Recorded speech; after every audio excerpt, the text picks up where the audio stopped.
Hi everyone, welcome back to Digital Partners. In today's video, we are going to show you how to delete your Instagram account permanently from the mobile app. Let's get started. Open the Instagram app and tap on your profile icon in the bottom right corner. Next, tap the three horizontal lines in the top right corner. Now, tap on Accounts Center at the top. Scroll down and select Personal Details. Then tap on Account Ownership and Control. Choose Deactivation or Deletion. Now, select the Instagram account you want to delete. Tap on Delete Account. Remember, this action is permanent.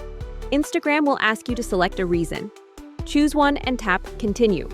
You might see suggestions or alternative options. Scroll through them and press Continue again. Now, enter your Instagram password. Finally, confirm your decision by tapping Delete Account permanently. And that's it. Now you know how to delete your Instagram account permanently from the app.